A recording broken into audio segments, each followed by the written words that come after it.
Okay, everybody, we tuning in for another amazing episode here on JMalcom TV. And y'all know I say it all the time, but y'all in for a treat today. Y'all in for a treat. So we have a huge grudge racing. If you familiar with my JMalcom 2004 channel, he has one of the most viral videos I have ever released. This man is no stranger to grudge. He's no stranger to trying something and getting in the paint. He's a street outlaw, former street outlaw as well. I like to bring Block Motorsports to the channel, or y'all know him as Block. How you doing, brother? What's going on, man? How you doing, man? Man, I'm doing great, man. It's a pleasure to have you on the show. It's definitely a pleasure.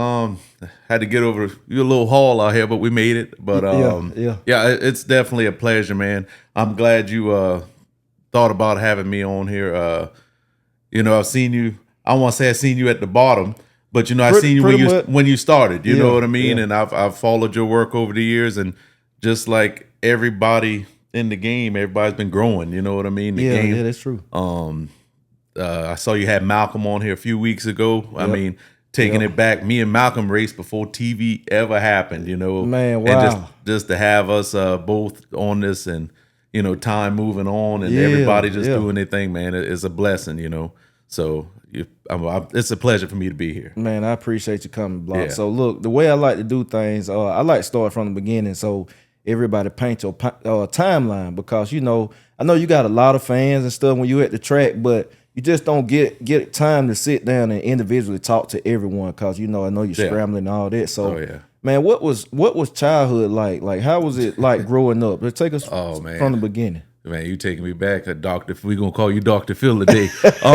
Here's the thing, man. Growing up, I would say my childhood was different than a lot of people. Right. You know what I mean? My wife gets on me all the time. She's like, "Hey, nobody was raised like you." Really? Growing up, I'm a single mother from my child. I'm a single child from my mother. My dad, I'm one of 13 siblings on my dad's side. Really? Growing up, I stayed with my mom pretty much full time.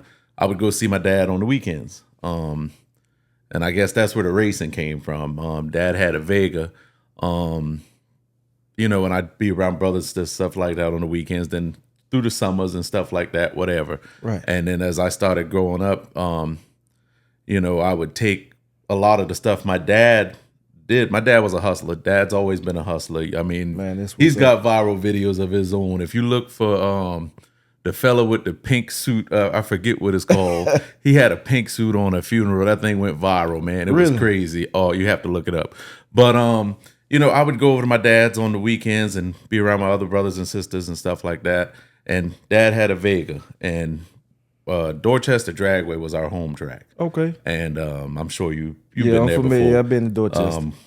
We'll get into that later on, when we used to run trap and all them down there. Yeah. But Dorchester track was our home track. And so we'd go on Sundays. Dorchester was open on Sundays. And I guess that's where my racing bug started. Block, I'm going to cut back and go forward, because like I said, it's a lot. Yeah. But growing up, so I'd go see my dad on the weekends. I think my middle school year, I ended up moving to Somerville, which put me and my brothers and sisters, a couple of them, in the same school. And I think it's about 7th grade year is when I started the Block name. It's 7th grade. 7th grade. Yeah. I tell people all the time, I remember signing that signature. The Rock was big then. The Rock got the people's eyebrow, you know. Yep. And I remember being in class and practicing that signature. The same signature I sign on people's stuff today, I was practicing that since 7th grade. Really? And what it was, people, I got big head. I mean, ain't no thing. I got a big head. And people used to call me tank head, jug head, block head, whatever. And I turned that negative to a positive. I started calling myself the Block. And it's just that's where it come from. It just stuck. And I've been Block ever since. And I tell people all the time, it's 2025 is a different time. Being in elementary school, I don't know. I feel like we were tougher back then. Yeah, we were tougher kids back then, or had to put up. And not to run way off subject, but I don't understand I mean, I understand bullying, but I don't understand like kids in depression and suicide. Even till this day, I have a problem understanding that. Me too. Because I went through a lot growing up. I never could fit in because my dad is black, my mom is white, so I lived in two totally different households. You know what I mean? Right. I would come from my mom's house, I don't know, listening to Conway Twitty, and then I'd go to my dad's house listening to Al Green and, you know, whatever, you know, old school music, whatever. So it was two different cultures you experienced? It's two different cultures, two different meals, it's two different, but I thank God now, you know, when you get older, you get a lot more wisdom and you understand, which I would never take back my upbringing because I was around so much different stuff. But yeah, just different meals. You know, I'd go from I don't know, regular breakfast, scrambled eggs and toast. Go over to daddy house and it'd be rice pudding and grits. You know what I mean? And but I would never take any of that back. But like I was saying, growing up, I had to have tough skin because I never fit in with anybody. You know what I mean? I was either too white for the black kids or too black for the white kids. And it was just, it's a different time now because you see a lot, there's more mix now. It is. It's right. Than almost single. You understand what I'm saying? Yeah. There's almost everybody's mixed, you know, mixed with something. But back then, you know, especially in Charleston area, South Carolina, it was different. But either way, so 7th grade got picked on, the block name, started signing that signature, did that, went through high school. I was in marching band. I did 4 years of marching band. I was a tuba player, tuba section leader. Tuba, okay. I was in the band as well. Oh yeah, I did tuba. I did that for 4 years, and then after high school, I really didn't know what I wanted to be. Hell, I still don't know what I want to be, man. Still figuring it out. Still trying to figure it out. I never knew what I when I was in kindergarten and stuff, or whatever in school, you have little kids talk about, I want to be a firefighter, police, whatever when I grow up. Hell, I didn't know what the hell. I remember dreaming it as a kid in kindergarten. I wanted to drive a rollback. You know what I mean? Like I wish they made a Fisher-Price rollback. Yeah. But either way, I just didn't know what I want to be. And hell, I still don't know what I want to be. I just knew I wanted to be able to make money and be able to do what I wanted to do. Just live life. Just live life. And so graduated high school, didn't do no college or nothing like that. We first came out, so after we graduated high school, I had my first real race car at like 20. 20 years old. Mm-hmm. I bought a now was this your first car ever, or it wasn't your first car? No, I had all kind of, I mean, I drove. Take us back to your first car, then we're gonna get my first car. What was my first car that was mine was a 1986 Nissan Sentra. It was just a clapped out piece of my mom's friend Barbara Jean. It used to be her car. She drove to work, and then, I don't know how we ended up with it. And it had need a head gasket, and they put a head gas, and I drove. That was my first car. That was mine. And then I blew that thing up. I didn't respect that thing. You blew it up. Blew it. I mean, were you trying to race then? No, I I was driving it hard. Didn't give it. Just didn't give it. And just driving it hard, ended up probably blowing the head gasket. Yeah. I remember we had an ugly car contest at school. I took the trunk off at road. I mean, I just didn't respect it. You just hold on. After that, what car did I have? I used to drive anything to school. I drove. So I think at that time we were living in Ravenel, Lynn. So I would drive anything my dad had in the yard that was running, or if he let me, whatever he would let me drive, I would drive to school. I drove a mobile home truck to school, like really the truck to move mobile home. Yeah, used to drive that to school. I drove a hearse to school. Wait. You drove a hearse? Oh yeah, but I should be able to find some pictures of it. But it was Daddy had found this hearse. We always had a hearse. And I have hearses till this day. You do? Yeah, I actually just sold 2 of them 2 days ago. Wow, I didn't know that. And I got one. Still got a 77 at the house. But either way, we've always had a hearse. Don't know why. Always had one. Ask why. When I was a little kid, daddy had this one. He would write. I don't know.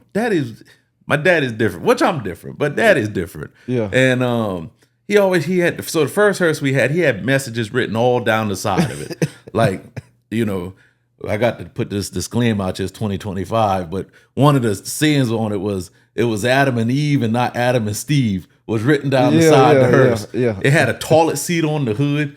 And I mean, it's just dumb shit I grew up with. And but that was that hearse. And then this hearse I drove to high school. It was kind of hot rodded out. It had a flame paint job, hood scoop, chain steering wheel, had a back seat put in it when you open the back door, straight pipe. It was badass. Now I used to love driving that car, man. Yeah. And man, I would drive. So I drive that to school, roll back to school, trailer truck, whatever was smoking in the yard. I would drive to school. I just wanted to drive, Yeah. And so I mean so through those years, I had a Crown Victoria with a police interceptor, which I thought was pretty fast. We used to race, the younger other kids our age around the area, Ravenel Clubhouse. Fella named Quentin Geddes. He used to have a Grand Marquis. We'd race back and forth. I mean, So you were racing. So before we get back to 20, your first race car. Yeah. So you already ran your first race. What was your first race? Man, your first drag race. My first. I don't even remember my first race. I remember. I mean, we would play around in the we live in the country then. Yeah. So I mean, we play around with just whatever, but I can't tell you what the. Yeah. I mean, we used to race, but so we lived on a big piece of land. Well, Daddy's it's big piece of property, and we had different dirt roads on our property, like to go to different parts of the land. Yeah. And as kids, when we'd go over there, we used to call one of the dirt road would be Orangeburg. And then one would be Dorchester, and then like each dirt road on the tracks. And we'd race our bicycle, and we would like call each other out, and we'd go in the garage and rob whatever parts was laying around, and we would I don't know, old shifter hooked to the handlebar, and my brother have a valve cover strapped to the bicycle. Really? I mean, like we'd make it like we got a race car, then we go race and. Man, we had a ball growing up, man. We'd run four-wheelers, and what was great about growing up, so my brothers and sisters, and then my cousin, they lived on him and his brother and his sister lived on it, and then our other cousins down the street lived down the street. So growing up, it was a bunch of us kids on the same road. Yeah. So we could play all day, you know what I mean? And it wasn't no come in when the so y'all really had a ball. Oh, we had a ball, man. We played till 11, 12 o'clock at night, and then Daddy had a little club right there. So if he was in the club running the club at night or whatever, we'd be outside playing on the weekend, 1, 2 o'clock in the morning.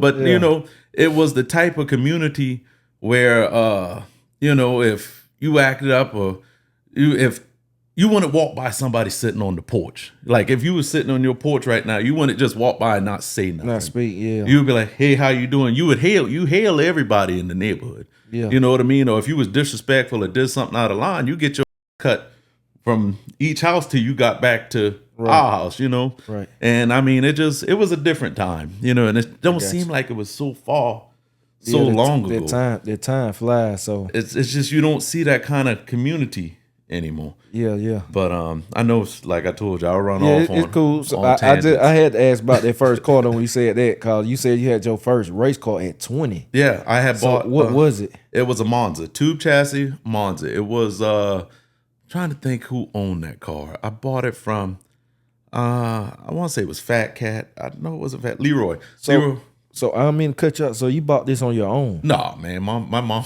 So I can't, I being the only child from my mother, and if mama had it, I could get it. You know what I mean? Your mom bought you a race car.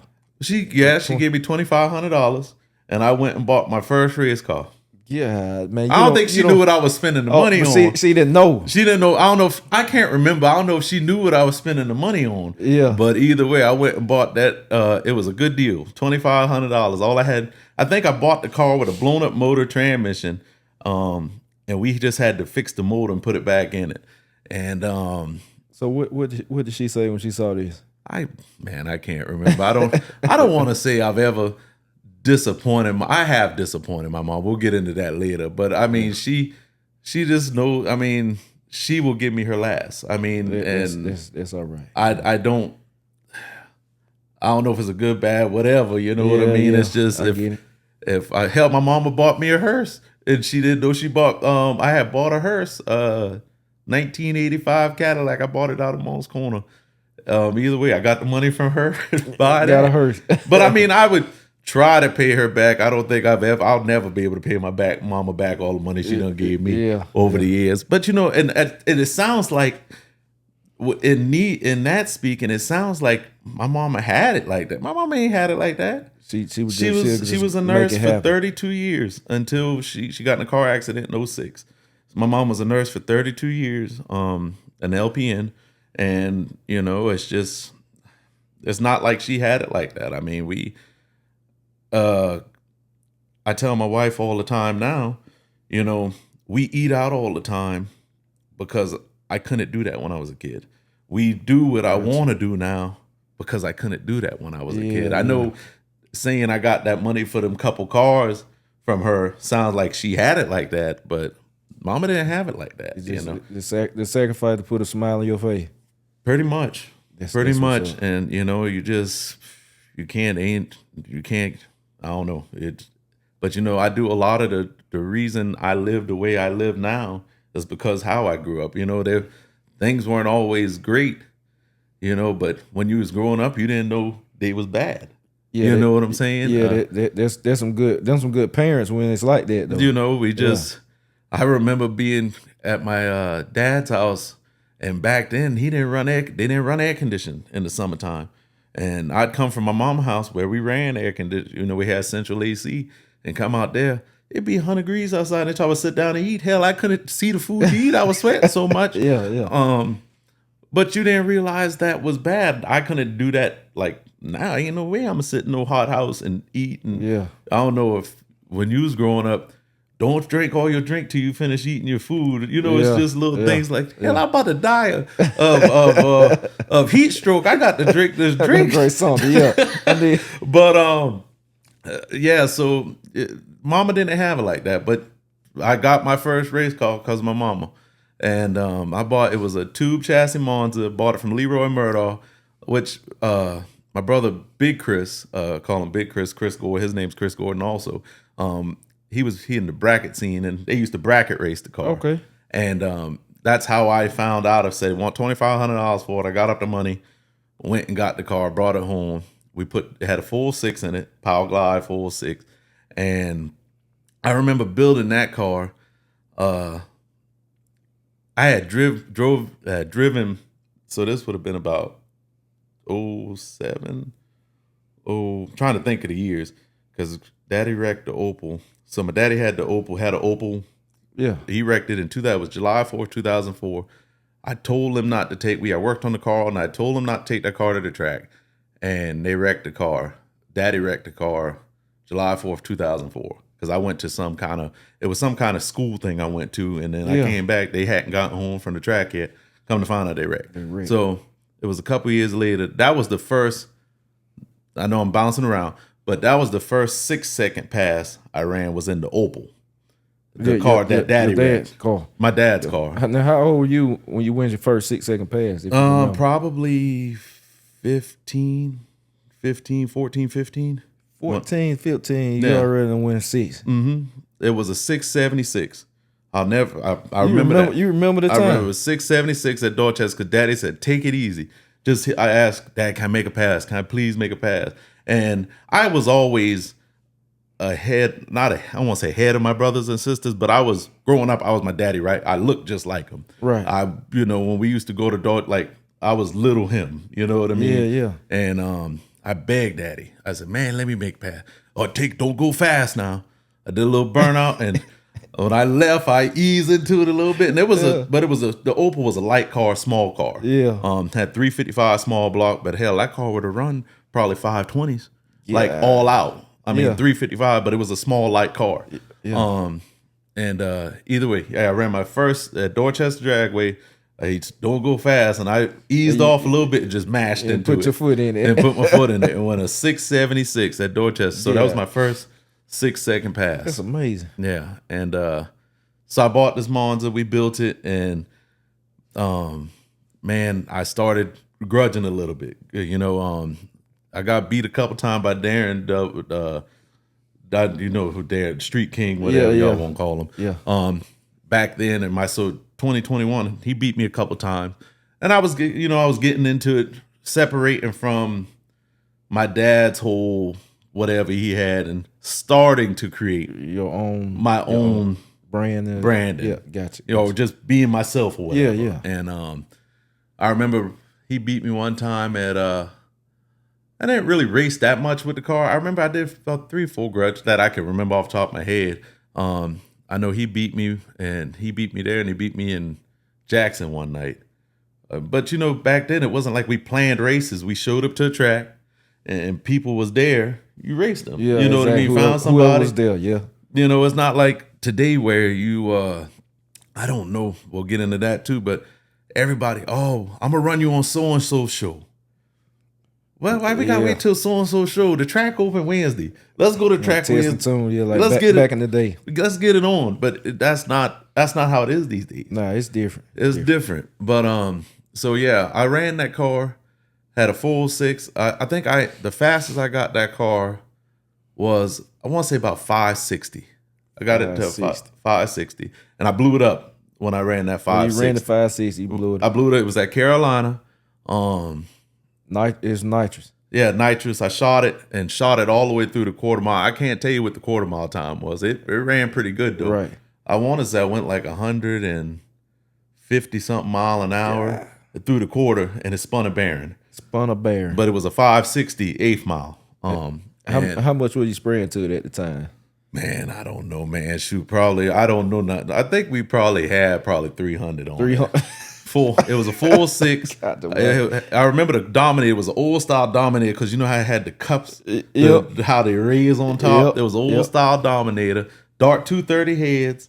But yeah, I mean the motor ran good, and obviously. But when you was young, and it's crazy how much I thought I knew and didn't know. I had a brand new nitrous system and stuff on it. I was making pretty good money at that time. And I put the brand new nitrous system and this, that, the third. And when I blew it up, I just never I took a break, we'll put it that way. I was like, I'm gonna fix it. But then life started taking over. I don't know if it was just the smell of my man took over or whatever. I didn't race for a while after that. I mean, we were still going to the tracks and stuff like that, but I didn't have the car fixed. I think I traded the car for a Mustang. I didn't do nothing with that Mustang.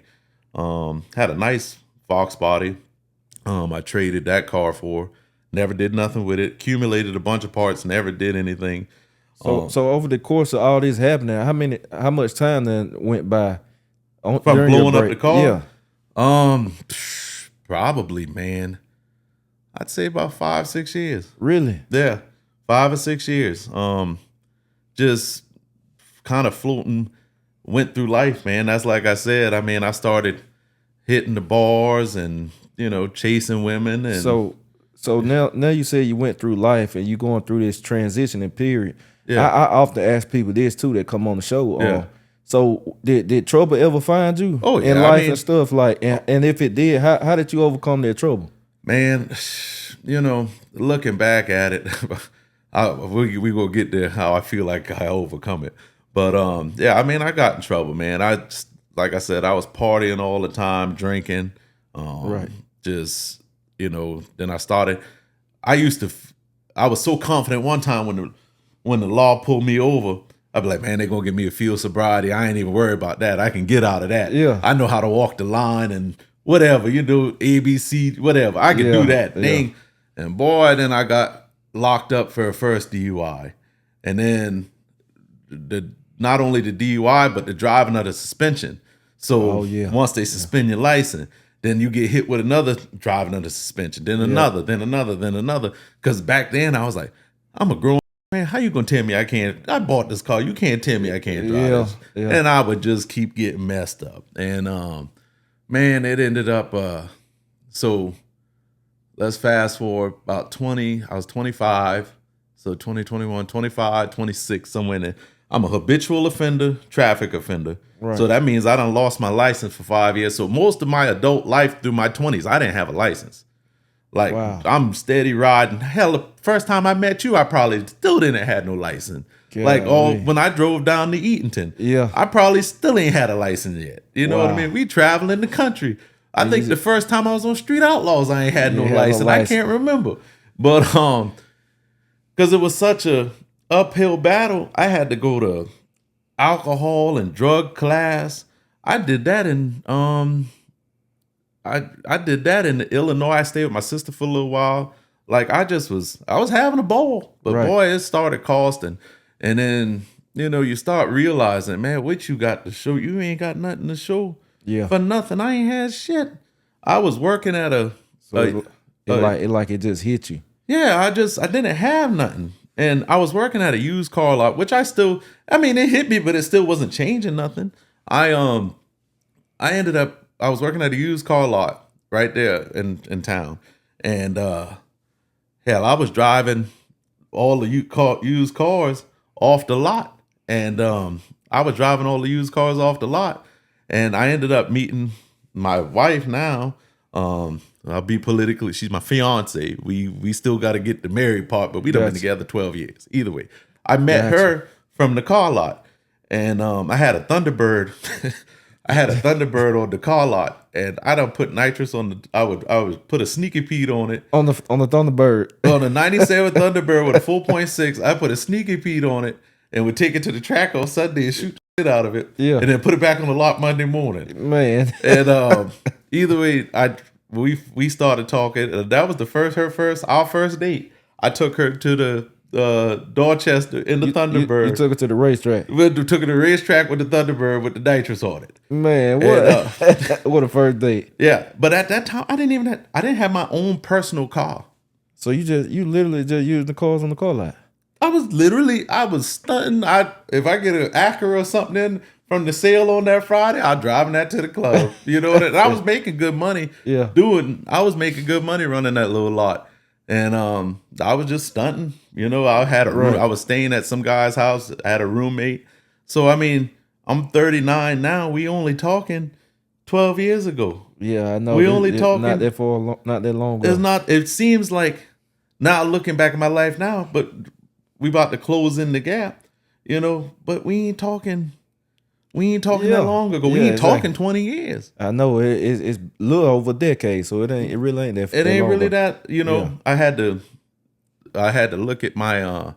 I just bought a rollback and I just put insurance on it, so I was looking back when I the motor report. And I was just looking back at it was like it's just like clear up until now, but back then it was like boom, boom, boom, boom, boom all the time. You know what I mean? Right. And I was like, man, what the hell was I doing? You know what I mean? And so either way, I met her. We got and that's where the turn came. When you met your fiance, that's when the turn came. I can't take it. You can't take it from. I don't know where I would be.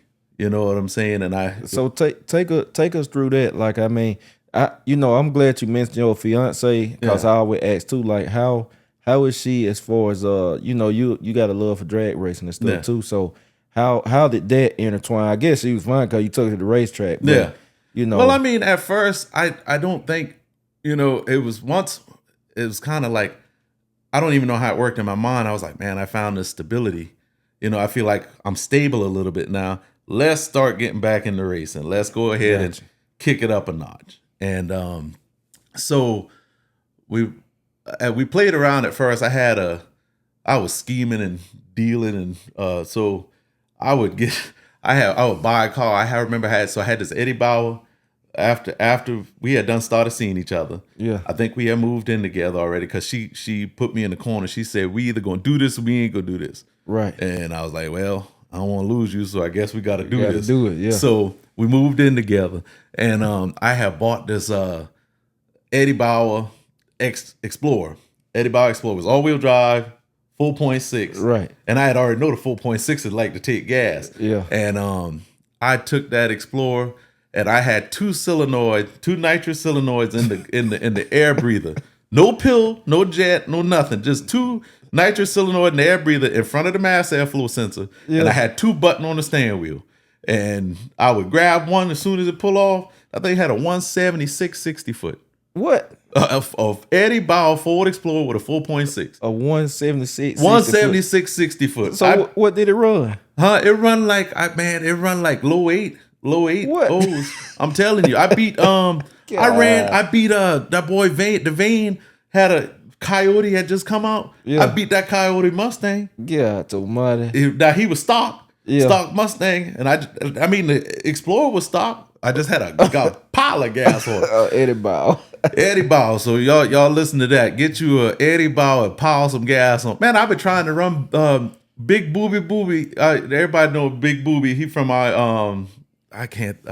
Keith, that's his daddy. Yeah. He had a Camaro back then. I'm trying to run them boy with the Camaro with the Explorer. They beat my, but still, I still didn't.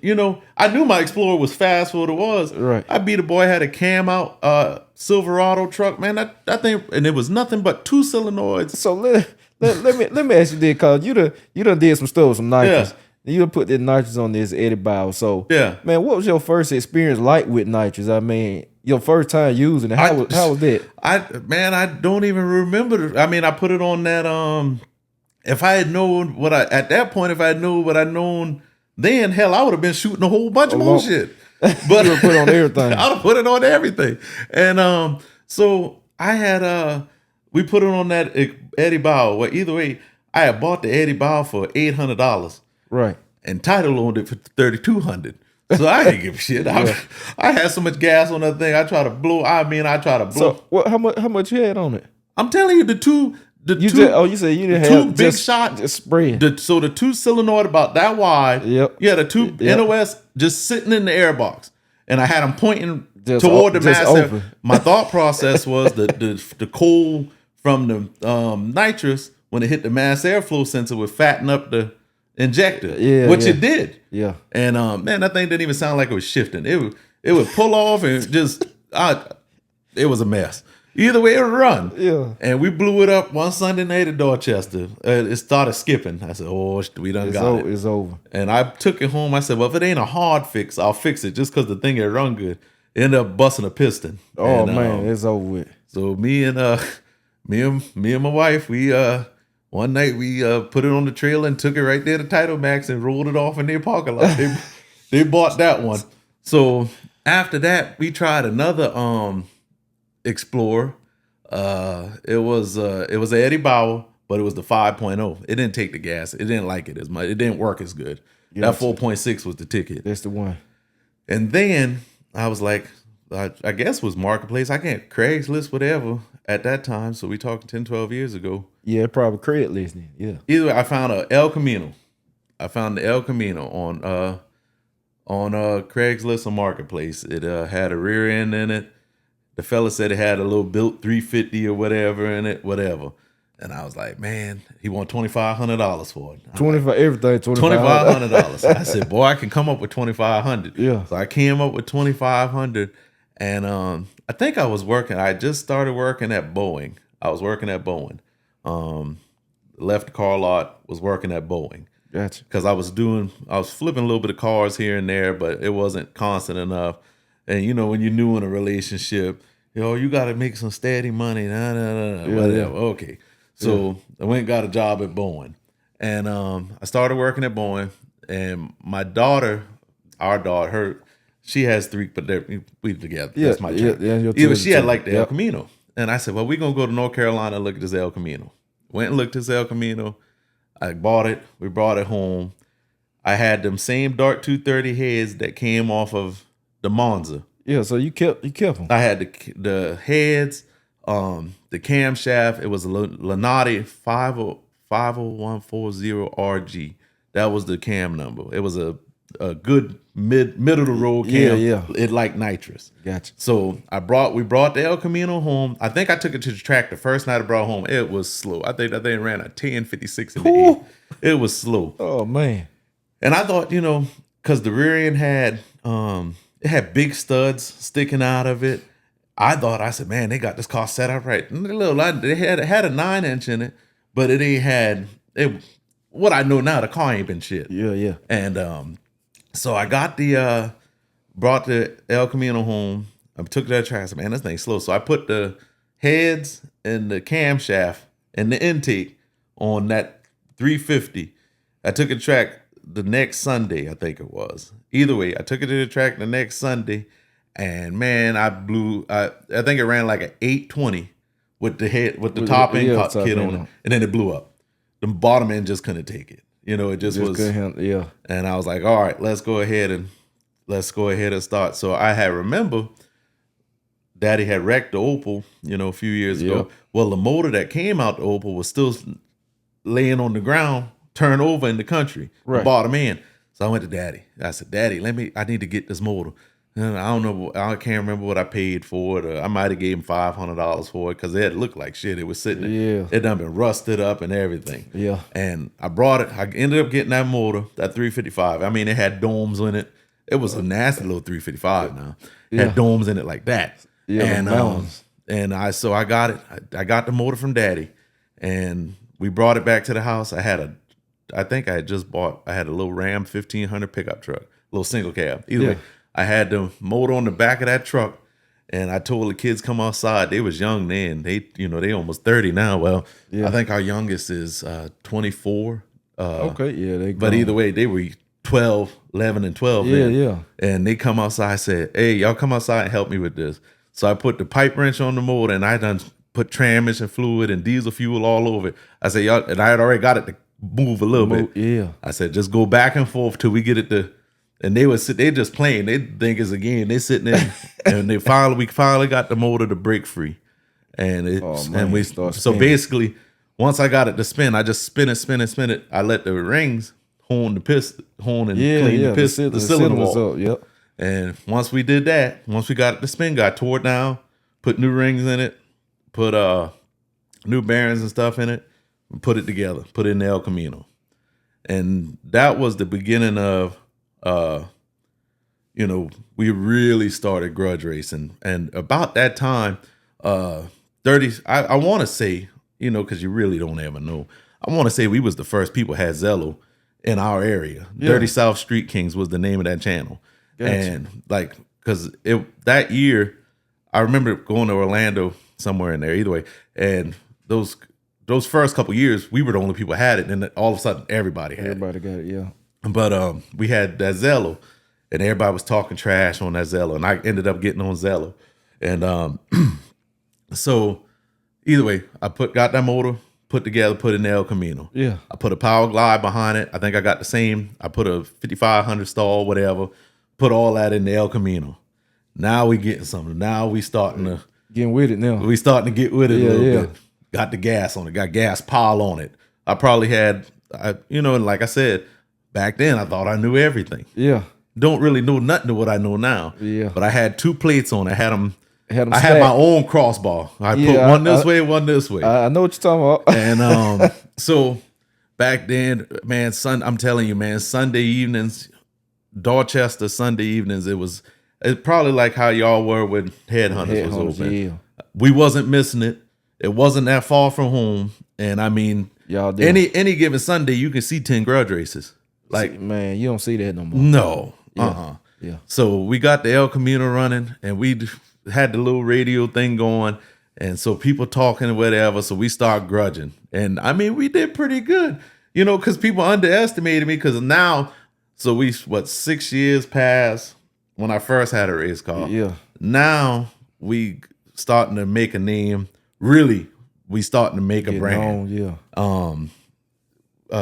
And which is crazy, the Cowboy block was there first, but the Cowboy hat didn't come till somewhere in that area. I about to ask, like, the cowboy hat came somewhere in the area, and it was just a random joke from the truck stop. I bought a truck stop cowboy hat, really, and I started wearing it, and then it stuck, and then that's when the whole brand came together. It started as a joke. It started as a joke. Yeah, and now I custom order hats. You know what I mean? Well, I got a big ass head, but it was just a truck stop cowboy hat. So somewhere in that mesh of the El Camino, all of that time, all that stuff came together just like that. That's amazing, man. And so we got the El Camino. We was grudging. Like I remember, there's a video out. We got to try to find it, but coming into Dorchester one night, I came into Dorchester with boxing shorts on, boxing gloves, no shirt. I'm standing in the back of the El Camino, like bouncing around like Apollo Creed Rocky. Who wants like that's? I'm trying to build this. You putting on a show. I'm putting on a show, you know. And I got that from my daddy, you know. Like when we used to come, we never had no fast. Our cars wasn't that fast, but you know. It was all people would talk about it. It was the show, the showmanship, you know. Exactly. And so man, we come in Dorchester, I had the Boston glove on, no shirt, boxing shorts, just jumping around, and that video's still out there somewhere. But we was grudging. I mean, every Sunday night we was getting that thing, and I ain't been in the highway yet. Like we ain't even get to the highway yet. Like I haven't. You just strictly at the track. Strictly at the track. Like I was never in the highway because Daddy used to tell me, "Oh, you don't need to go in that highway. It's dangerous." Da da da da da. And everybody I would have never thought, man. Everybody never thought. Everybody's like, "It's dangerous. Yeah, it's dangerous." And so I was like, "All right, whatever." You know what I'm saying? We stay in the track, and so I'm trying to think how it went down. Either way, we grudging. We running Double D down Street King. Me and him was going to start it going back and forth, and it started a tradition. Every time he had his birthday bash, I'd beat his. He would throw a show and I would win. You know, right. And he had better cars than I had. I mean, literally, we had 355 with a pile of gas and an El Camino with no cage with a rain that ain't even supposed. You know, just a mess. And I thought I had it going on, but I had a mess. And man, that car would leave, no anti-roll bar. I mean, it'd be twisted up. So what was this? What was this car running back then? That El Camino, the fastest pass I remember in the El Camino, we had. I want to say it was Darren was driving. B Fast had a Malibu, had an 18 degree in it. I ran a 5. They gave me the back tire and the brake or something. I ran a 570 that night. In a raggy El Camino. With a 355. 355. But pile of gas on it. What is a pile of gas block for people that don't know? A pile. It probably 550, 600. It was stupid. But I mean, it wasn't tuned right. I didn't. Like I said, I didn't know. You didn't know. I just thought you just keep adding more. I didn't know you could clean up. Add it. I didn't know you could clean up what you got and make it work. Make it better. Yeah. And I mean, I used to try to shoot. Man, I remember. So what's the most nitrous you ever used? Honestly, probably. I mean, we probably at about 650, 700. God, but I mean, that's different now between a Fogger and I got a big enough motor to take it. You know what I mean? Yeah. But back then, I mean, I honestly was probably shooting consistently 450 on small blocks on 350s. I'm gonna get into another car here in a minute. Either way, so I didn't know nothing about bottle pressure. I just know you're supposed to heat the bottle up. I remember I put the bottle on top of somebody. They had a trash fire at Bowman one night. They boys, what you do? I'm just heat the bottle up.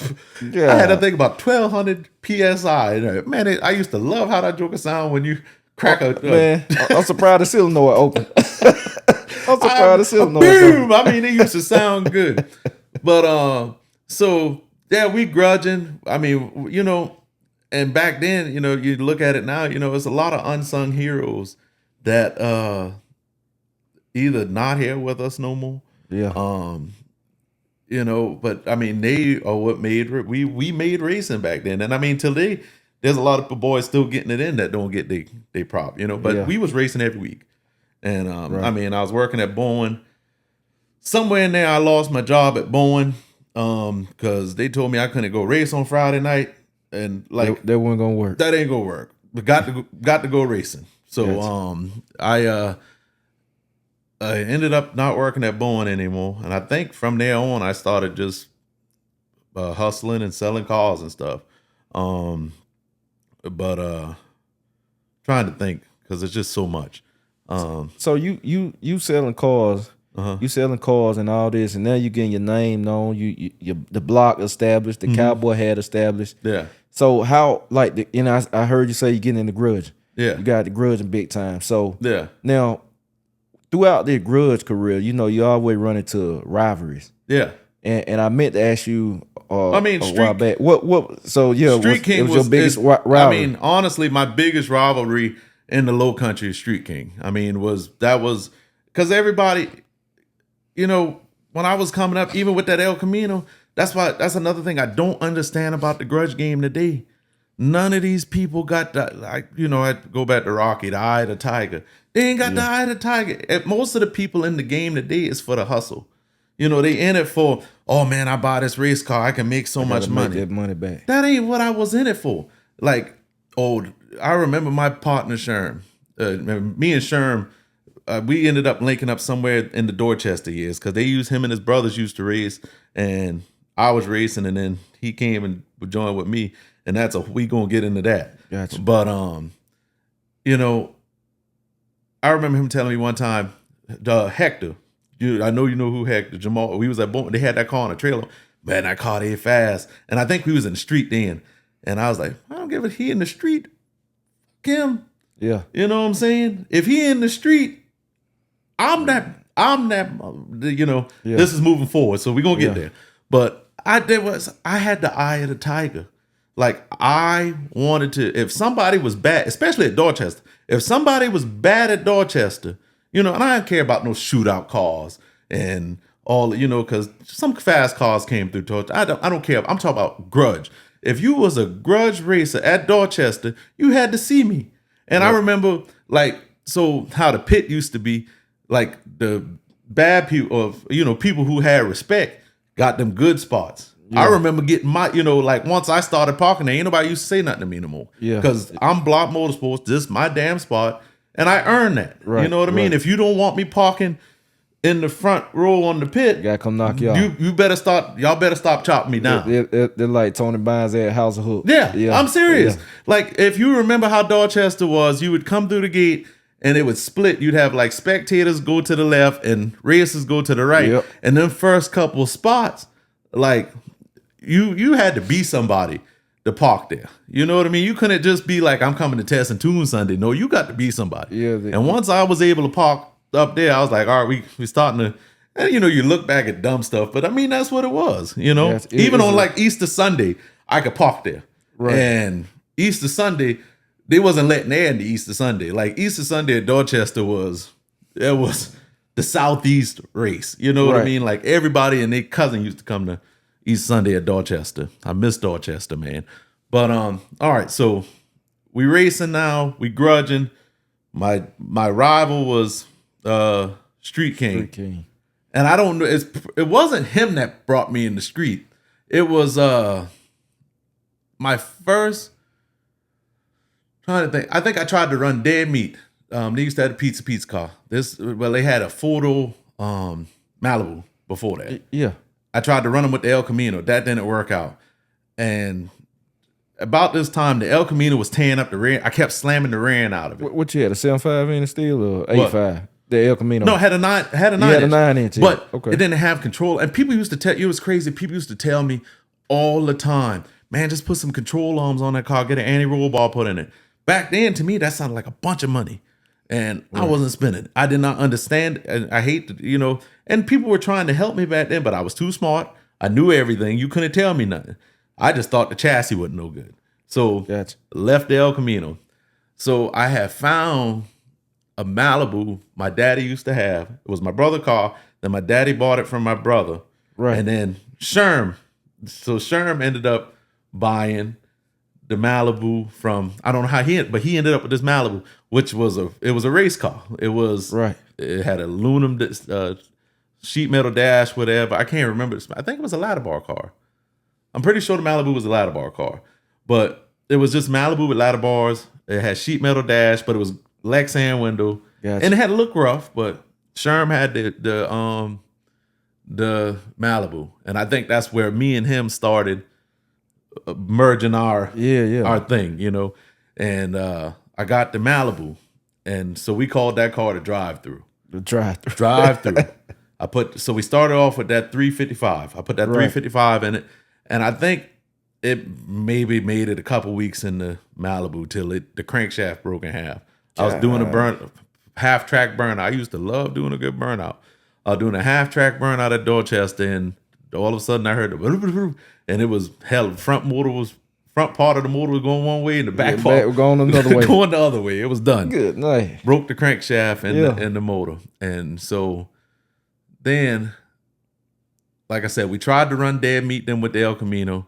The battery kept going dead with that. We didn't get that race off. Right. But I had a little taste for the highway. That was my little taste for the highway. Now transitioning from that track to that highway, how was that for you? Was it a real transition? Because we talking two different surfaces. Like, it was a drug. Once I went to the highway, I was hooked. So like how hard was it for you to figure, like, let me figure this out? We getting there. So we got to the Malibu and got the Malibu. Like I said, I did a couple burnout. I didn't really do much with the El Camino. We didn't get the race off, or we did, I got beat. I can't really remember. But I do know the El Camino, that situation, first time in the street, did not work out that good. Right. But I was like, there's something there. There's something, this might be my avenue. Right. So we got the Malibu and I put the 355 in it, blew it up. Sherm like, man, we got to do something, you know.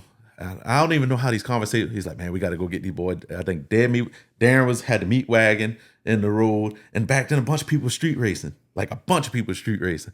Man, we can get this money. So Sherm was about to hustle. Right. I was about being the baddest.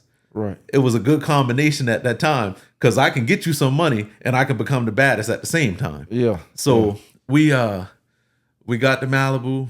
I think he ended up. I can't remember the first motor.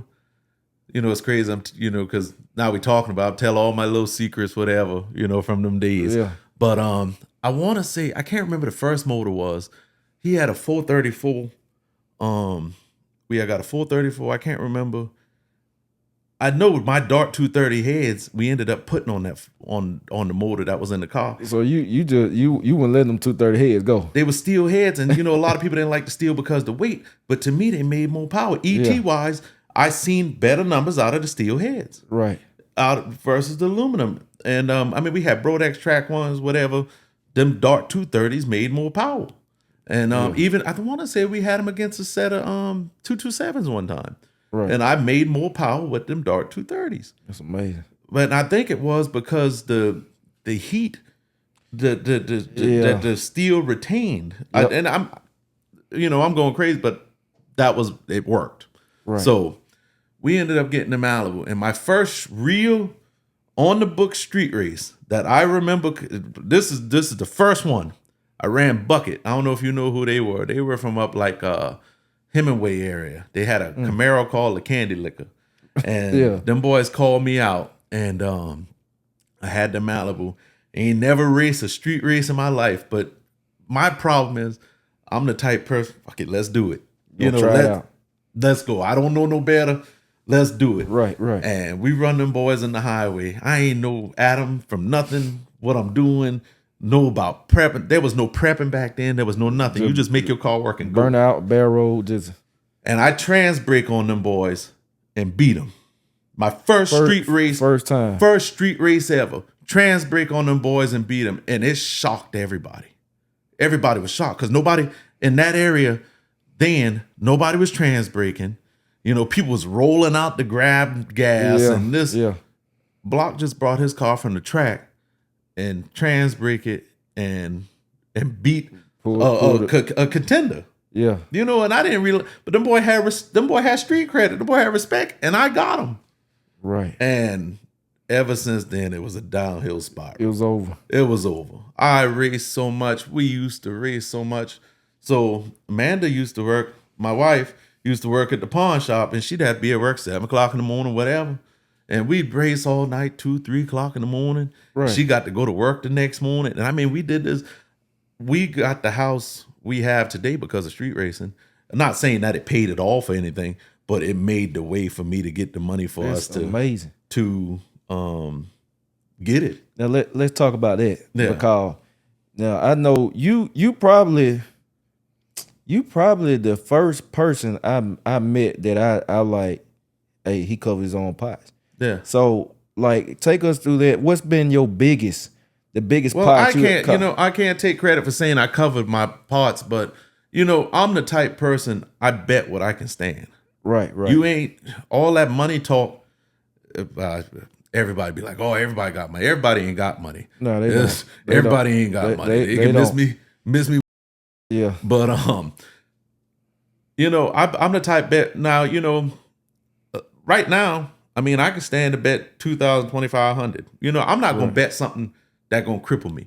Bet something that gonna hurt me. You know what I mean? Definitely. I don't want to lose it, but I ain't got to show nobody I got money. Hell, look how I ride. Look what I got. I don't have to.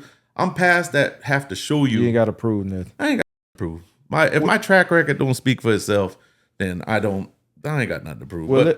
We run for 17. It was like 17, 18,000. We had up like 26. We went to run Street Approved in Georgia. We had up like 26,000. They told us get up. We had up like 26,000. We ended up running for 17,000 in Georgia. That's when we had the Goblin, and the boy jumped the light, and we won that pot. That been the biggest pot you ever ran for? Like, man, I don't. I don't run for so many, man. You can't remember the biggest. Cause I like to. I always ask that question because I'm like, what's the difference? We lost 10. I know we lost 10 to Hustle. What your boy, he from down here. What's his name? Sam. I want to say it was Sam Harris. We lost 10 to them. My buddy Sam, hustle hard. Yep. We lost 10 to them. That's when we had the Powerball. So it was the drive-through, then the Powerball. Yeah. So we get there. So we did the first street race, racing every night. We in the street race, still going to the track. We racing in the track in the street. I'm trans-braking in the highway. I know one year we went 102 and 30. 102 and 30. How many races have you ran in the street? That was I can't keep count. Like, can I tell you, it hurts my feelings sometimes when people talk like, I'll see posts sometimes, who you think the best drivers is and stuff like that. And nobody don't mention my name. Especially the South Carolina boys don't mention my name. And we're going to get into a whole, but they don't mention my name. And I feel like I'm one of the most prolific drivers there ever was to come out of South Carolina. Right. And that might be just me tooting my own horn. But there ain't a driver that could go from the street to the track, from the track to the street. Now, why do you feel they don't mention your name? Why we right here? I don't know, man. I don't know if the TV stuff, I just don't know. Or they don't see me, I feel like we're going to get to that because I'm going to tell you something. And if I've said this to millions of people, grudge don't love nobody. Yeah. Grudge don't love nobody. You either here or you gone. You either on top or you either nobody. Yeah. You know what I mean? And, I'm not going to chase a game that I don't believe in anymore. Right. I mean, I'm going to go out and have fun, but I'm not going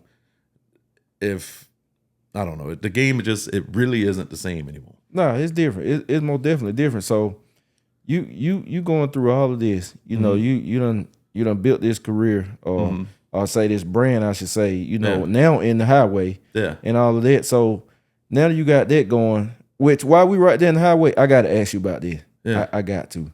Cause man, they saw me mention, I said, you got one of my most viral videos. Yeah. At least top 5 for sure. Yeah. But that 17 for the people that don't know, the 17 car length race. Yeah.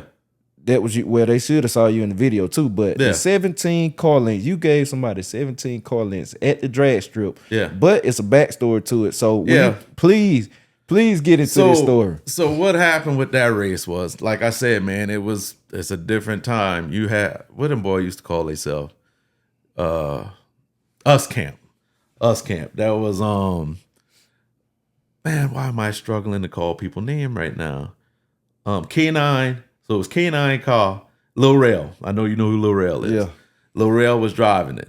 And I'm gonna tell you, I have much respect for Lil Rel. Lil Rel's a good driver. You know, it's funny. I'm not even old, but I've watched people grow as you know what I mean. And I have, but either way, we beefing back and forth. You know, right? And this is skipping a lot of. This is after the drive through. This is after the Powerball. Now I'm with Frapping them boys. We got the Fairmont. Now the Fairmont we ran them with was not the Fairmont I ran. Remember when I came to Eatonton? Yeah, and run the boys from Texas. So that's a different car. It was a different car. Hood to hood. You ran hood to hood. Hood to hood. And that was a different car. That was a different car because we wrecked that car. I ran hood to hood with. So we built a whole nother one. And man, I can't tell you. It looked the same. It was small block on motor. Either way, we beefing with these boys. You know, we beefing. Bam. Oh, y'all can't do this. So we went to the highway. I gave them boys 14 in the highway. 14. This before the 17. This before the 17. Okay. Gave them 14 in the highway. Quarter mile. And when I pull off, I run right back up to him. I'm looking in the door. God. Looking in the door, the car died. Oh, man. Looking in the door, the car died. And them boys won. I think we ran probably for a strong part then. Yeah. So the race at Carolina was the product of losing the 14 in the road. So we like running back. And you know, people call it, you stupid. You can't give nobody no 14. Just like they saying I couldn't give them the 17. The 17. And I'm like, man, you got 17 at Carolina. Get up. And that probably was a $10,000 race that night. Now take us through like what happened. So the same thing, but worse. The car died. God. When I turned the trans brake button loose, nothing. And I mean, you know, I had them boys played for a number. And I feel like we had it covered with excess. Right. You know, from your video, it don't look like that. Yeah. You know, but the trans brake, I turned the trans brake loose, car stumbling and just died. I was like, man, what are we missing? What are we missing? I had made a shake earlier, the car ran fine. Yeah, I remember. But so what ended up happening? Made a shake in the heat, the car ran fine. It didn't need as much fuel. The air cooled off, it needed more fuel. Yeah. But the reason it didn't get the fuel filter was stopped up. Oh man, some that small. The fuel filter, well, it had in the strainer, the fuel pump, it had like, I don't know if whatever got in the tank. I don't know if it was I can't remember, but it was full of crap, Permatech and just stuff was in the strainer. Clean that thing out. We gave them 7.5 or 8 in the 8th of mile in Orangeburg and run right by them. So we ended up getting them. We lost a pretty good bit to get them. I ended up getting them. You know, but everybody only sees the video. They don't know that I ended up getting them. I know, and you know, I try to tell a few the backstory, but it just you can't talk to thousands of comments. I hate it. You know, I hate it because, you know, unfortunately, you know, bad news travels fast. And they do. You know, the bad stuff like the TV stuff and that, you know, that'll travel. So some people who don't know me, that's what they have me labeled as. They don't know that I did get them boys. TV shows only show you what they want you to see. And you know, speaking of that, since we flowing right along, like how did the Street Outlaws come about? All right, how did that come about? Street Outlaws came about. We went. So this is 2018. I can tell you exactly when. So 2018, we went on our second cruise. That was our second cruise. Me and the wife went on. We got home from the cruise. The whole frap with the Fairmont situation. Yep. I don't know if he had already came and got the car. They came pick the car up. Either way, you know, bad news travel fast. Everybody trying to make a joke of me. Like this man taking my career from me. How the hell ain't nobody come to see you, Otis. Like I'm David Ruffin. Like they come to see me. You know what I mean? Yeah. It is what it is. So I guess what Block go do? Block went and bought his own Fairmont. I went and bought my own Fairmont and I built my own car. It didn't take me 2 months. Didn't take me that long. I built my own car, you know. And, you know, it is what it is. You know, he tried to say it was business, whatever. You know, but at the end of the day, some people, I don't know what happened. I only could speculate. But some people spending all the money and not getting the attention, you know, they didn't know who he was. You know, they only knew me. Hell, you thought that was my car. It wasn't. A lot of people did, honestly. A lot of people did. It wasn't mine. Gotcha. You know, but I treated it as mine. I serviced it. I mean, there's a lot of stuff I did. You know, I made it happen. You know what I mean? Right. He got off, pretty, I made it. If the car needed to be serviced, if motor needed to be pulled out, if it needed to get to the track, it was my RV. It was my trailers. It was, I made stuff happen. Right. So either way, we got off that cruise. I jumped on the radio. Something was funny. Everybody got jokes, whatever. Okay, so we split. He took the Goblin. Now Block ain't got no race car, so I went and bought my Fairmont. So this is 2018 going into 2019. Yeah. 2019. So I bought my bought my Fairmont. I had a 421 small block, one system, one plate. I put in that car. Well, how it started, I put a 377 in. The first motor I put my Fairmont was a 377 with the dark 230 heads. No 230s ain't going nowhere. Man, no, I'm gonna tell you they going now. I ain't gonna tell you they in Georgia, or they might still be they in Georgia. I sold them to a boy here in Georgia. They finally left. They finally left. But I had them things. But I put a 377 in the Fairmont with them dark 230 heads and the one system. We went to run Street King that night at Orangeburg. It was a Friday night. Fresh out with the car. I think he had whatever that blue Mustang he had was. This is 2018, either the end of 2018 or the first of 2019. Right. And we went to run Street King. God, what was the name of that Mustang? He had a blue Mustang. Either way. And he beat us that Friday night. Beat us the motor blew up. The 377 blew up. Oh, man. Just shot the pistons into the oil pan. Couldn't take it. So we woke up that Saturday morning. I could not, because I beat him out. And then the motor let go. You couldn't sleep. I couldn't sleep. I couldn't sleep. God knows. Oh, Lord, I couldn't sleep. I called Sherm, my pumpkin, and then my buddy Ace. I said, man, y'all, we going to make something happen. I can't sleep. Yeah. So I found out my daddy had a race car after that. Had a 421 in it. And I was trying to find where the motor was at. Where was the motor at? Where did the motor end up at? So I found the motor. And I wheel and deal. I got the motor to the house at like 4:00 that afternoon. Yeah. We put that bitch in there in the next couple hours, all hands on deck. Put that motor in that car, went back to Orangeburg. We beat there that next night. The next night, I went and got him because I couldn't sleep. So you lost one day. Lost Friday night, found a motor. I think we had to pull it out of a truck. It was sitting in a truck. The fella had it sitting in an S10 or something like that. Yeah. We had to pull the motor out the truck, put it in my Fairmont, button it up, take it to the track, run a grudge race, and win the next night. Yeah, that's amazing. 24 hours. I couldn't sleep. So after that, so that was 2018. Because I'll tell you, because we went to Baldy's race. Yeah. We took it to Baldy's race. So this is my Fairmont. So it was July. I split from Frap. I bought my own Fairmont. Did them couple grudge race right there. Went to Baldy's race in December. That car ran stock block 421, aluminum dark 230 heads, cast intake, stinger plate, and a thing 520s. God. 520s in that Fairmont. Flying. I actually ran what's the Black Widow crew? Big Sexy. They was on moto or whatever. They beat me. I want to say a 1-1 race, but I grudged 3 times that 2018 Baldy's race. Yeah. Now we go into 2019. 520s ain't fast enough. The world's starting to speed up. Yeah, exactly. So this is going 2018 into 2019. My buddy, I'll put it out there. You got to give people respect. You give props where props due because they. But Stevie Wheeler, I don't know if you know who Stevie Wheeler is. He was with Jason X crew. Yeah. Stevie's like, man, Block, I got a motor you can get.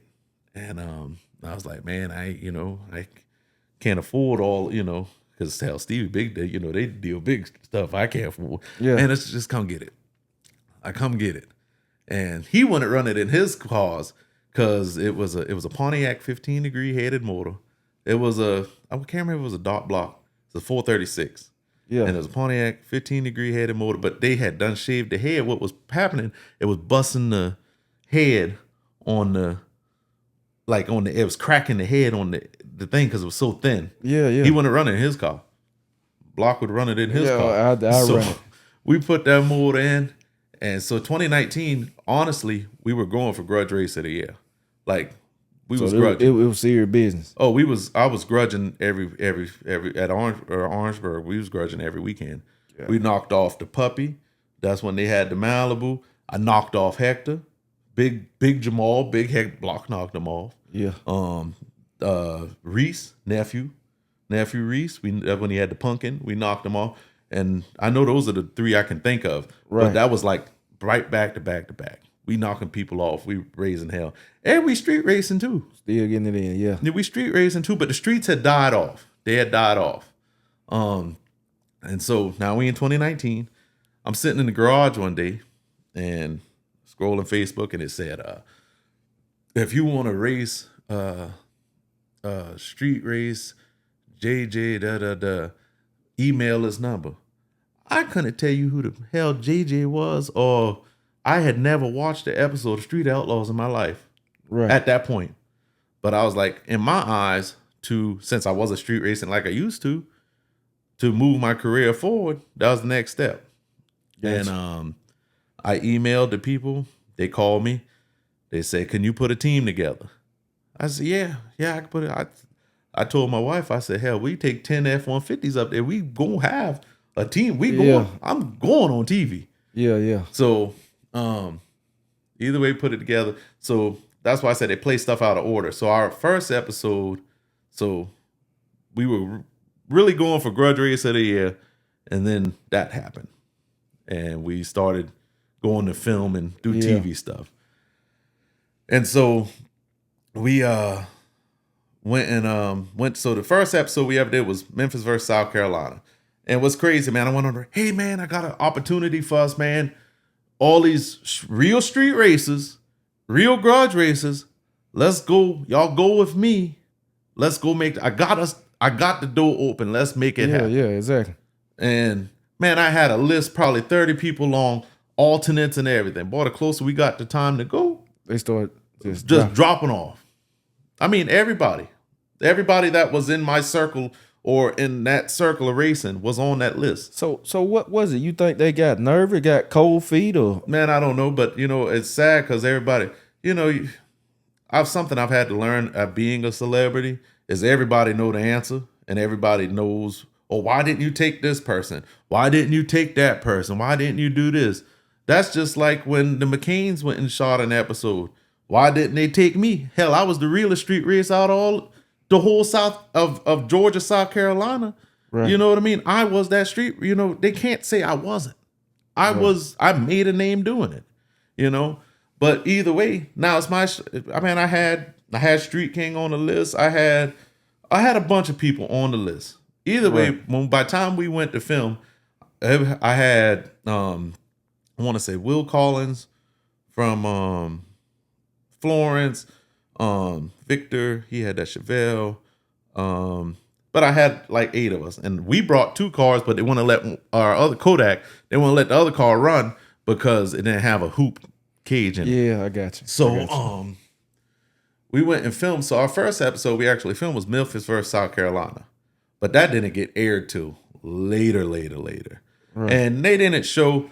It made it look like we lost every race, but we didn't. I won a race. I beat Old Heavy, but they didn't show it. And I didn't. It was my first time doing it. I didn't challenge it. My wife told me I should have because she thought I won. But, it was just all new. I was taking it. So you beat JJ and they didn't show it. They didn't show it. But I didn't challenge it. They called him as the winner, but my wife's like, I don't think he won. But I didn't challenge it. And I think that was the episode they took my hat. She bet my hat. And I ran after him either way. Like I said, that was the first time I'd ever done it. And I was hooked. I was like, man, I like this. I like this. Right. So we go back. And when we was there, JJ was like, my wife was like, oh, you need to watch that fella. And I was like, Oh, he's a nice guy. Yeah. Whatever. So he's like, I'm going to throw the biggest race. I'm going to throw the biggest race there's ever been. I'm going to throw whatever. So we was coming back from somewhere. So this probably would have been August, September 19. And I called him. I said, man, what's up with that race you was talking about throwing? Oh, I told you to. I said, you said we had a spot. Or I had a spot. Oh, yeah, you went. Da. So fastest in America. That's what it was called. Yeah. Fastest in America. And we had to put together a team. And half the team I took the first time couldn't go, or they just couldn't financially recover. I got you. From the first trip. Right. You know? And I mean, again, somebody like me, I can't let it stop me. I mean, I couldn't afford it, but we going. So yeah, by any means. By any means necessary. And so Will had a 632. So now I done pulled the 436, because we filmed the first episode with the 436 in.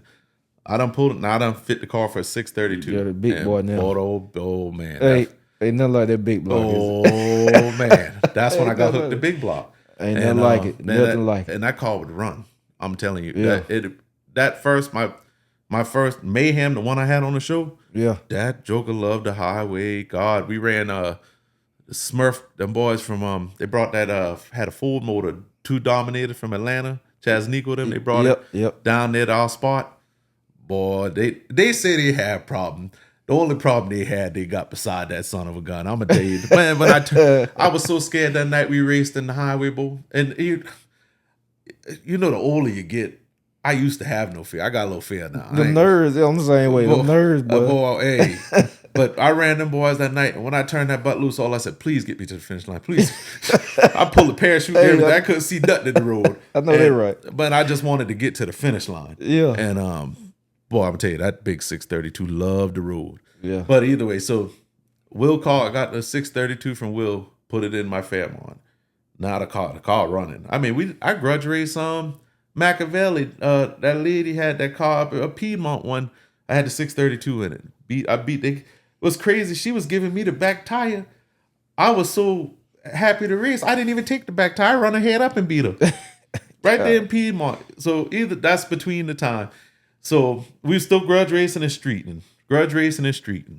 I beat Tonio Jackson from North Carolina, and then I wrecked the Fairmont. So Will Collins, I keep saying Will Collins, he's got a body shop in Florence. Yeah. Will Collins redid the whole car.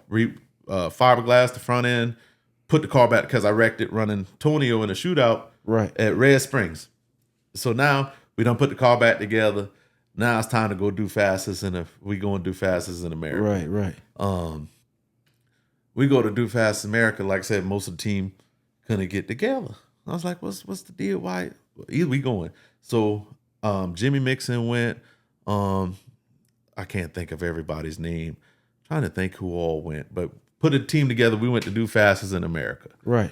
So now that's a big stage. We running Kai Kelly. Yeah, exactly. I mean, Chucky Davis. You know, all the who's who of supposed to be TV street racing. You know, I can't speak to them boys' personal life. You know, everybody gonna say that they are, but yeah, for me on TV, that's the who's. I'm running the who's who. The only person who wasn't there was Big Chief, and you know, but I don't give a shit about that. You know, hell, it's enough for me. Right. So our first matchup was versus Missouri. I think it was Missouri. Yeah, it was Missouri. Missouri versus South Carolina. We were the first 2 teams to match up, and man, we was dog fighting back and forth. Right. And you know, like I said, TV only shows you what they want you to see. Yeah. And the camera was on me a lot. And the reason it was on me a lot, they would show me flying off the handle, but they wouldn't show what pissed, like, they wouldn't led up to it. They wouldn't say, you calling me a MFer.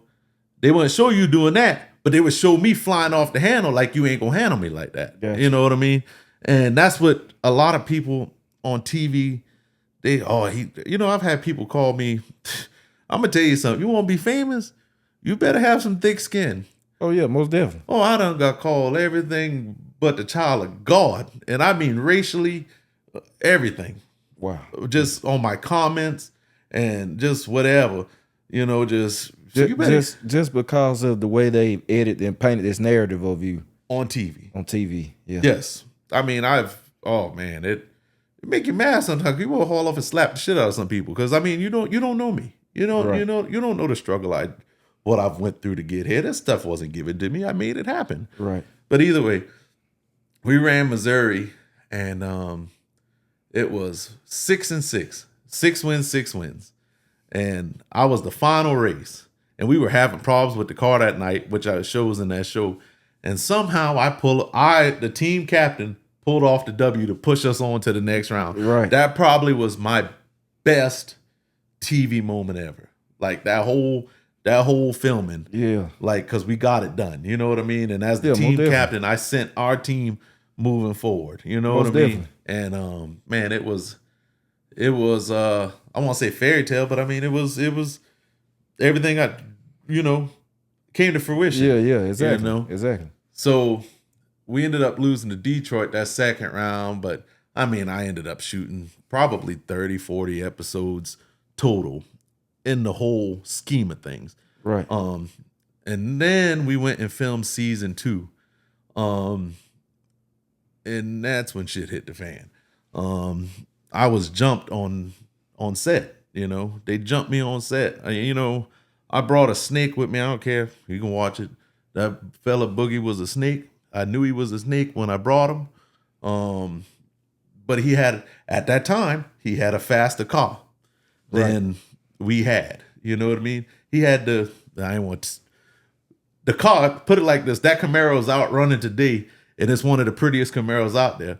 But that's the old Southern Assassin car that Boogie had. And either way, he had that car at that time. And this man was begging me, hey man, I got this car, I can make it happen. And I should have never took him because he could never make a clean pass. Right. You understand? When we go to practice, like I had an airport for us to practice at, he could never make a clean pass. But I was like, if he does, he's got the car to move us forward. Either way, I feel like, so we go to film season 2 of Fastest in America. My heart can't prove nothing. It's all speculation. Well, me getting jumped isn't speculation. I got jumped. But I feel like he sold me out. You know what I mean? I feel like he was kissing JJ's ass and they done worked out something. And I feel like he sold me out. And it is what it is. I got jumped on. I'm getting jumped on. If me and you went somewhere together, I don't care if he got a handicap or not. You gonna watch me get beat down? If me and you went somewhere together, you gonna watch me get jumped? Yeah, I see. You see what I'm saying? Yeah, yeah. And what's crazy is, so JJ snuck me. He lie and say I called his mama a bitch, what I never did. And you can go back and play the tape. I never did. We was arguing or race talking, whatever. And I turned my head like that, and that man hit me, sucker punched me. Well, see, Bobby the Cody was speaking the truth till somebody quieted him down. He was telling everybody Block had the best. I had JJ's. I would whip JJ's ass, even with him sneaking me. But then Doughboy grabbed me, took me down from the side from my blind, and all 5 of them was kicking me while I was on the ground. Yeah. And so that night happened. What I should have done, hindsight, I should have shut down filming. I should have had all of them arrested. I was lynched. I should have had every news and media outlet take it over. And I honestly probably wouldn't have had to work no more. Right. Yeah. But as the circumstances were, my team was literally traveling to Wyoming to film this show. And they had never done it before. And I wanted to give it wasn't even a hard decision because I kept arguing with my wife. My wife told me to lock them up, do what you got to do, F this show, blah, blah, blah, blah. I sucked up and took all that embarrassment, all of that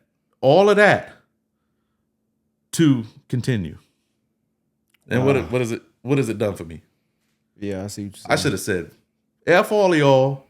Them boy did what they did. We shutting this filming down. We gonna get them locked up for lynching and get it how you live. That's what I should have done. Yeah. But I didn't.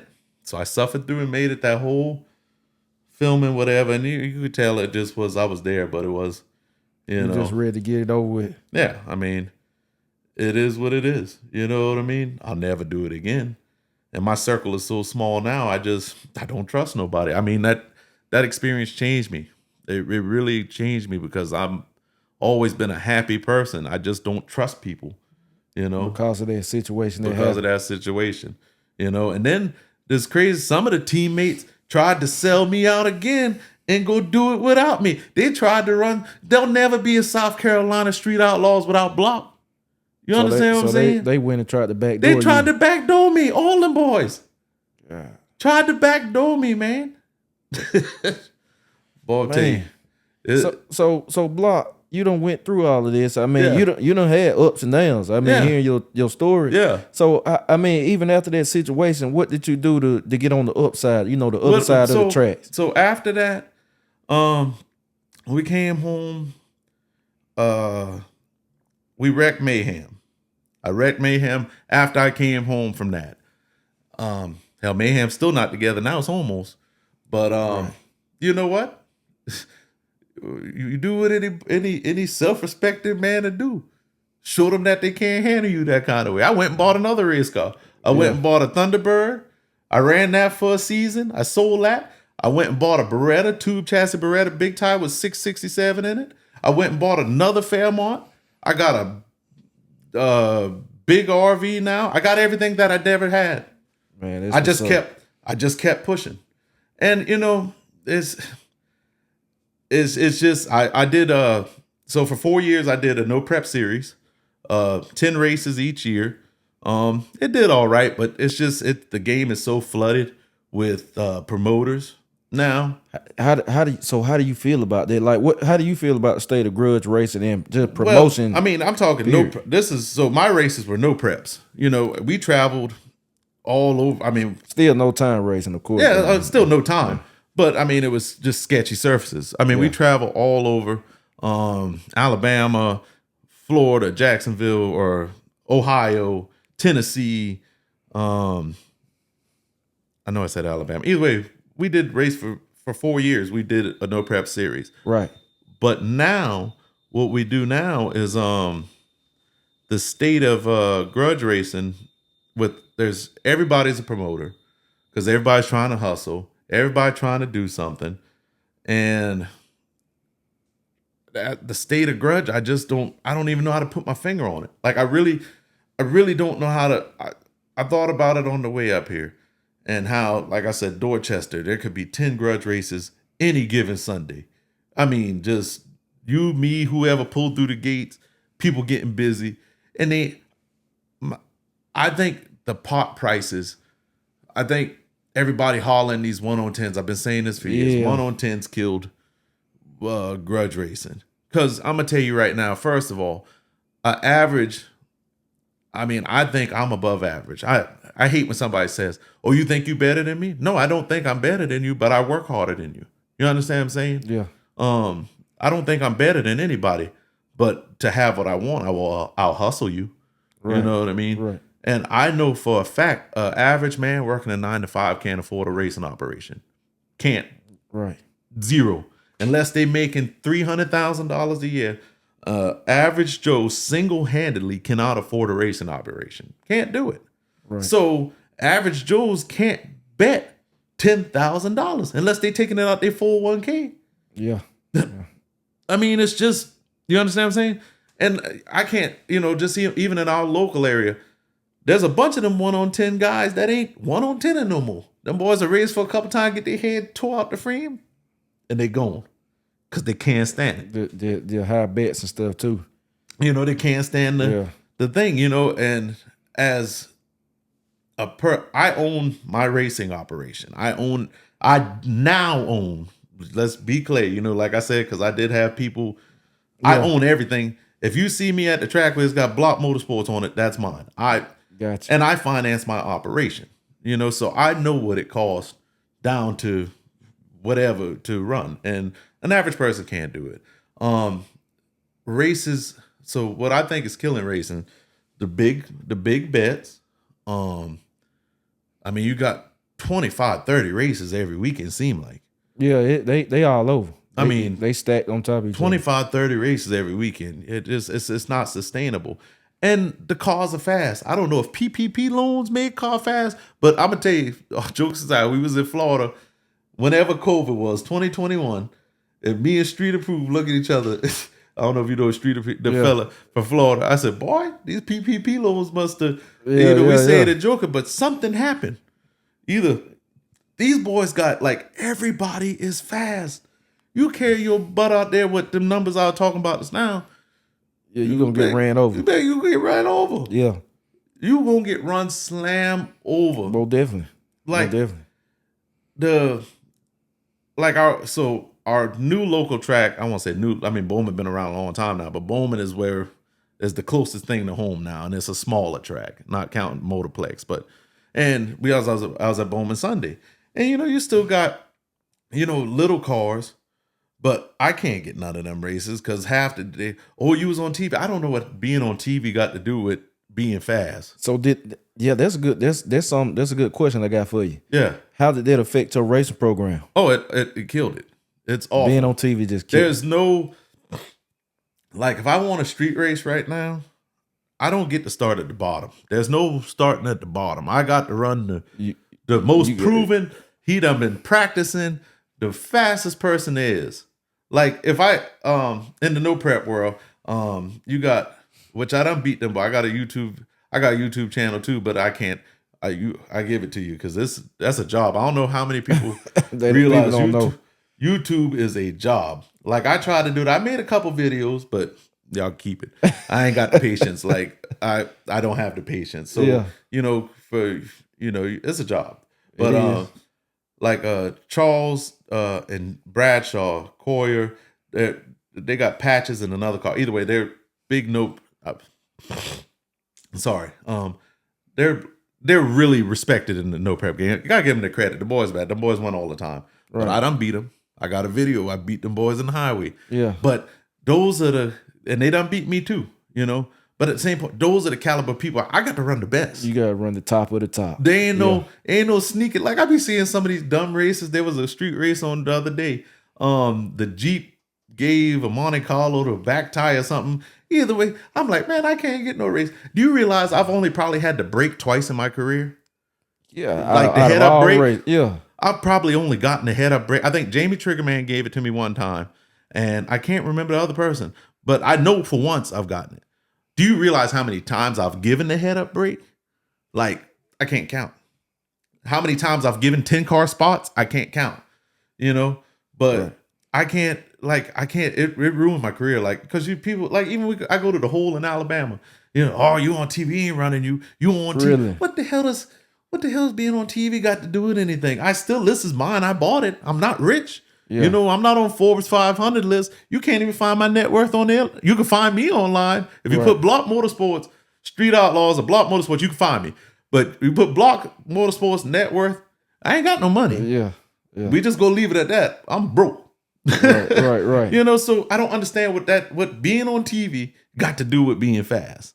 It's just it definitely hurt. I mean, I guess it's a good and bad thing. Yeah. It's bad in that sense, but it's good that they respect what you do. They're like, hey, he a big dog though. Yeah. I can't come playing around. At the end of the day, like I tell people, you can't take it away. I hate to say it's like when you get with somebody. You can't take that off. You can't wash that off you. No. That's done. No matter what, that done happened. Yeah. You understand? Yeah. No matter what, I'm gonna have reruns. I've always been. No matter what, my history, I did cement a legacy in doing it because it'll always be there. Yeah. You know what I mean?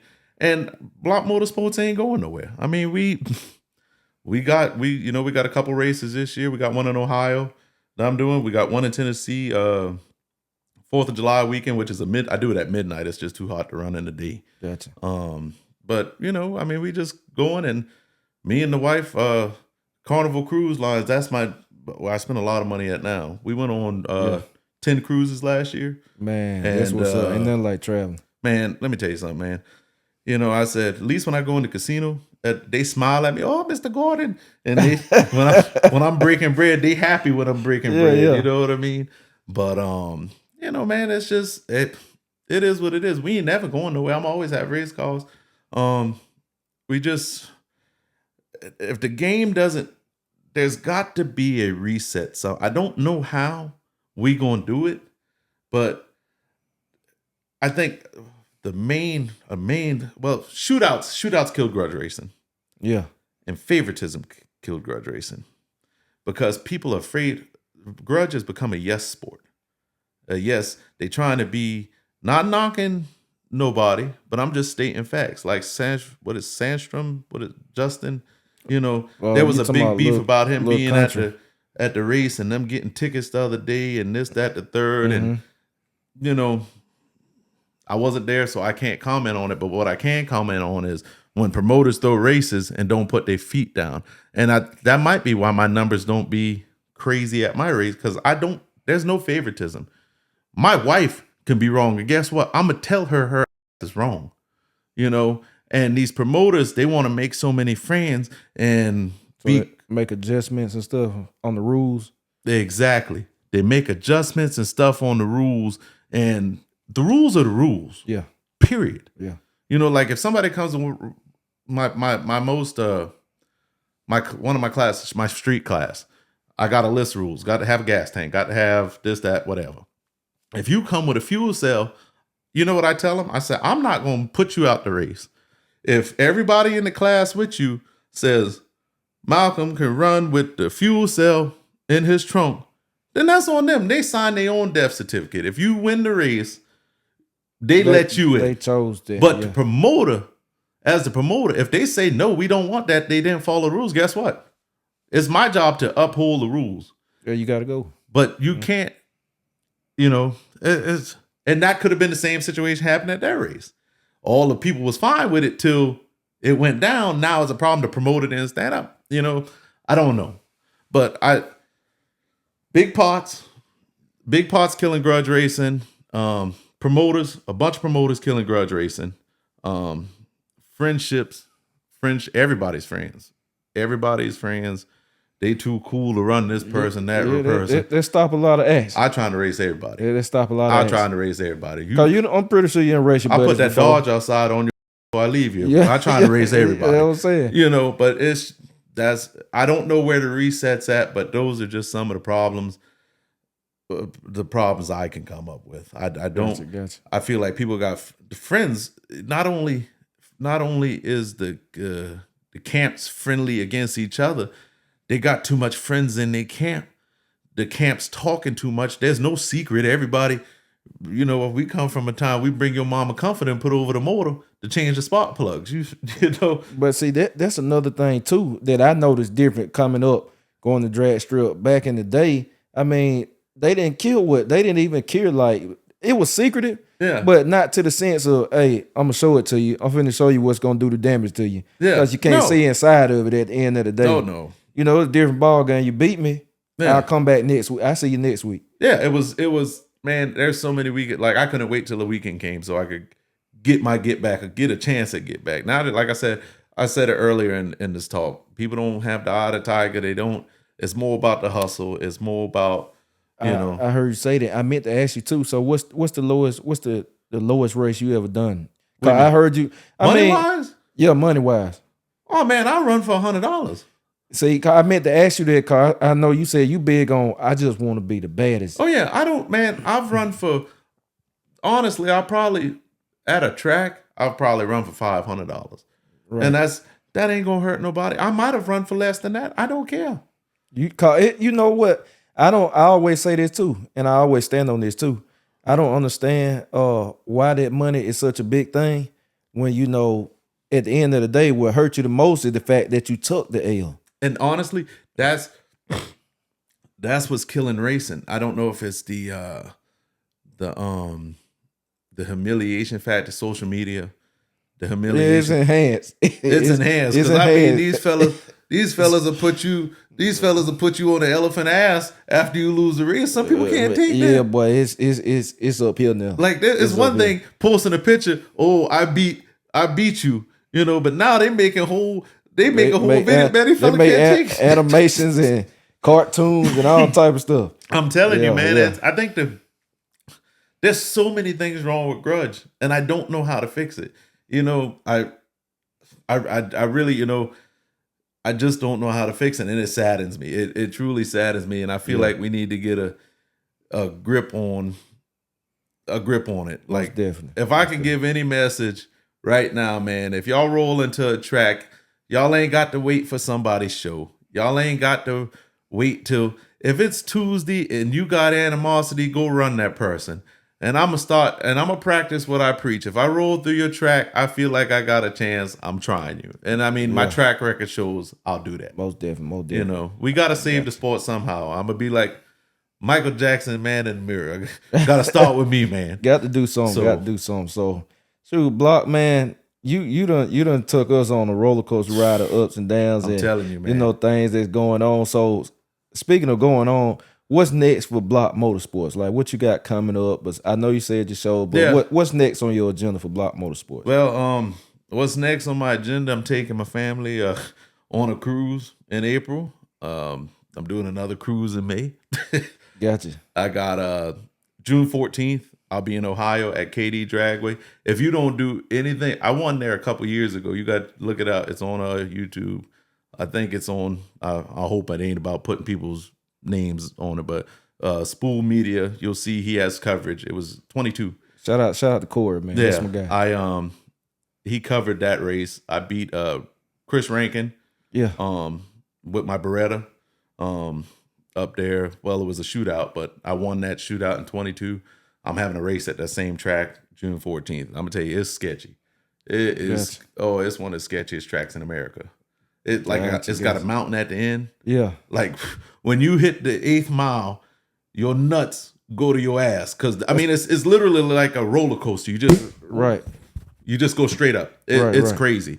But I got a race there June 14th, and then July 4th weekend, we got a race in English Mountain, Tennessee. It's another cool track. If you ain't doing that, come out.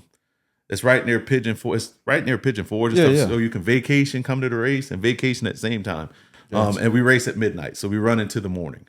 Other than that, those are the only 2 races I got planned. I put a post out the other day trying to get some highway action. Nothing.